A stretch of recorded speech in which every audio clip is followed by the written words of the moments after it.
munaasabadan oo si heersana loo soo agaasimay oo ay soo qabanqaabiyeen maamulayaasha dugsiyada hoose dhexe ee dawladda ee caasimadda Hargeysa ayaa ujeedadeedu ahayd mid lagu maamuusayay isla markaana lagu abaalmarinayay maayarka caasimadda Hargeysa Cabdiraxmaan Maxamuud Ciidi Solteko oo imika u taagan musharax golaha deegaanka caasimadda Hargeysa waxyaabuhu ka qabtay dugsiyada hoose dhexe ay gacanta ku hayso dawladda hoose caasimadda Hargeysa waxaana munaasabadan goobjoog ka ahaa Cabdiraxmaan Maxamuud Ciidi Solteko duqa caasimadda Hargeysa qaar ka mid ah mas'uuliyiinta dawladda hoose caasimadda Hargeysa iyo mas'uuliyiin kala duwan oo ka socday wasaaradda waxbarashada iyo ardayda qaar ka mid ah dugsiyada hoose dhexe ee dawladda ee caasimadda Hargeysa waxaana ugu horreyn halkaasi ka hadlay qaar ka mid ah maamulayaasha dugsiyada hoose dhexe ee dawladda waxaana faahfaahin ka bixiyeen munaasabadan ay ku maamusayaan waxqabadka maayarka iyagoo xusay in maayarka uu ka shaqeeyay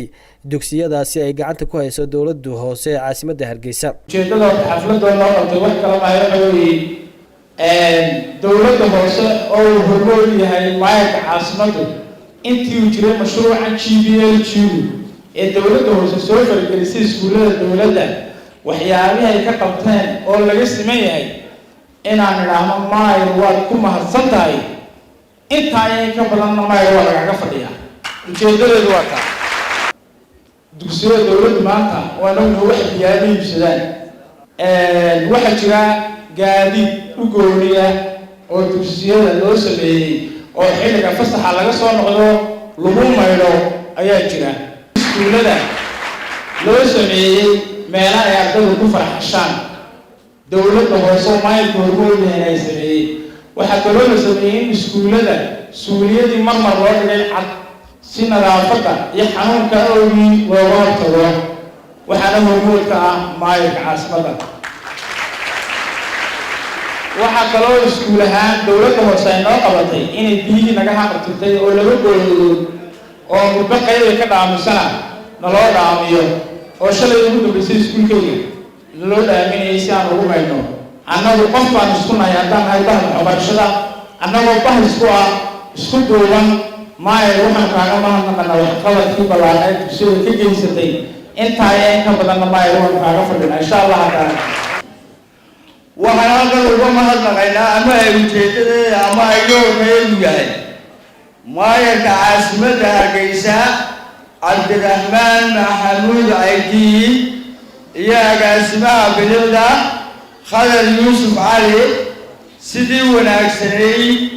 ee ay wax nooga qabteen macallimiin kala duwan howlwadeenno ka kala socday wasaaradda waxbarashada ee Soomaaliland arday ayaa iyaguna halkaasi ka hadlay waxaana ay iska daba mareen waxqabadkii ballaarnaa oo maayarka caasimadda Hargeysa uu ka muujiyay dugsiyada hoose dhexe ee caasimadda Hargeysa dugsiyadii dawladdu haddii biyaha ay yeelayaan markii hore ay ku yaraayeen maanta waxay haystaan biyo ardaygu uu cabbi karo waxay haystaan biyo ardaygu galaaska loogu nadiifin karo waxay haystaan biyo ardayga tuwaleedka ama suuliga uu isticmaalayo loogu hagaajiyo nadaafadiisa sanadka dambe aan goobjoog ahaa oo haddii aan isaga lahayn oo dawladda hoose lahaynin aanay dugsiyadu socdeenba mashruuca GBLG-ga waxa laga qabtay waxa weeyaan kuraasada awal iskuulada kuraasi ma haysan jirin kuraasada iskuulada nadaafadda bilicda qalabkii COVID-19-ka maalintii iskuulada lagu soo noqday bishii August waxa la sameeyay nadaafadda iskuulada goobjoog baan ahay waa la buufiyay waa la maydhay haddana dib baa loogu qalajiyay waxyaabo bulshadii ka soconana inaanu qirayno inuu Cabdiraxmaan iyo maamulkiisa iyo Khadar oo agaasimo aan nin la qarin kara aan ahayn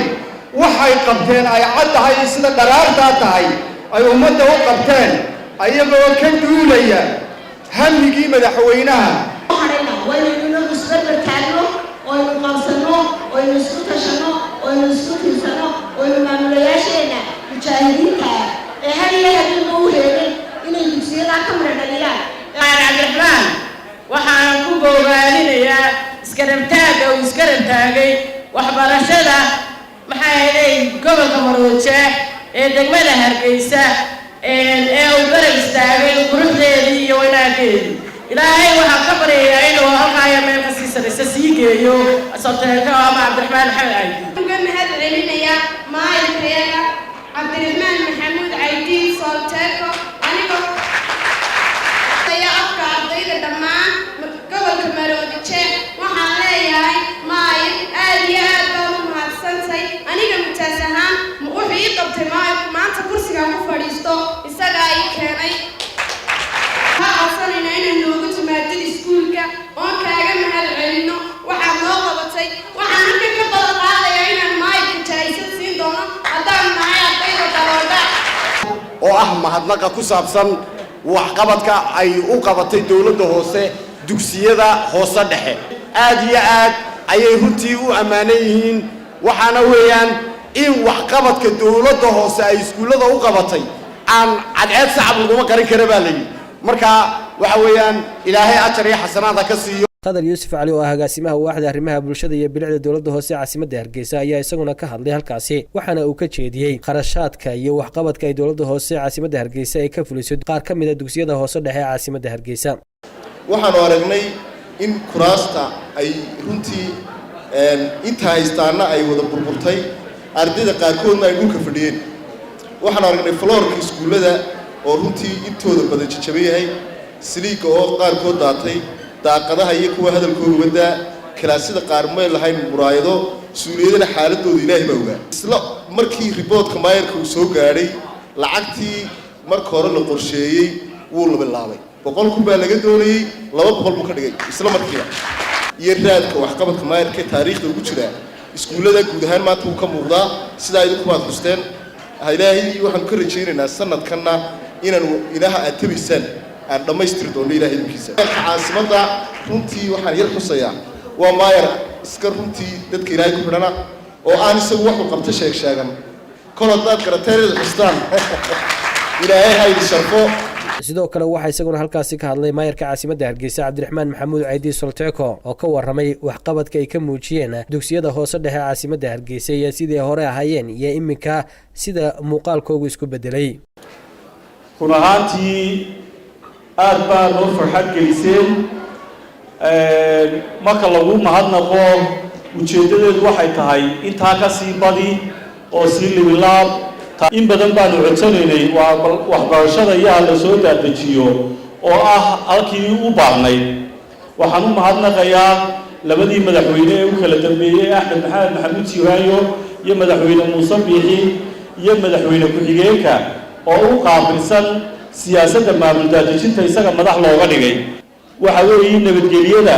waa tay ku noolahay waa taagtada quruxda badan ku dhalatay waa soddon sanadood buu dhisay Hargeysa waxaan maqlay dad lahaa Hargeysadii hore kama wanaagsana aanu cid jawaab ma ilaahay waxaan la ilaahay Hargeysa dunta dib nooma tuso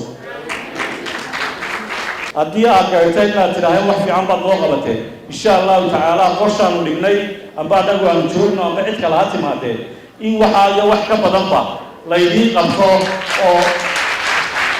iskuulada dawladdu ay noqdaan kuwa ka qurux badan oo lagu soo rogto oo ay macallimiinta wanaagsan macallimiintana la quneeyo oo ay ardayda baraysa ka tagtay oo dhan insha Allah ta'ala ay dugsiyada ku soo noqoto dawliga gabagabadii waxa halkaasi ka hadlay gudoomiyaha waxbarashada ee gobolka Maroodijeex Cabdikariin Xasan Maxamuud isagoo xusay in muddadii xilka hayay uu kormeer ku tagay dugsiyada kala duwan ee caasimadda Hargeysa isla markaasina ku arkay waxqabadka xoogan ay dawladda hoose caasimadda Hargeysa ay ka fulisay dugsiyadaasi waxaan ku arkay dayactir ama in dhismayaan la dayactiray waxyaabaha kale aan soo arkay waxa kamid ah in sagxadda hoose ee fasalada qaar ay dhigtay dawladda hoose waxa kaloo aan soo arkay in sanitationka hadday noqoto agabkii nadiifinta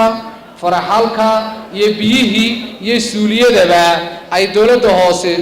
wax ka qabasho weyn ay ku samaysay gabagabadii waxa halkaasi abaalmarino lagu maamuusayo lagu guddoonsiiyay maayarka caasimadda Hargeysa Cabdiraxmaan Maxamuud Caydiin Solteeko iyo agaasimaha waaxda arrimaha bulshada Qadar Yuusuf Cali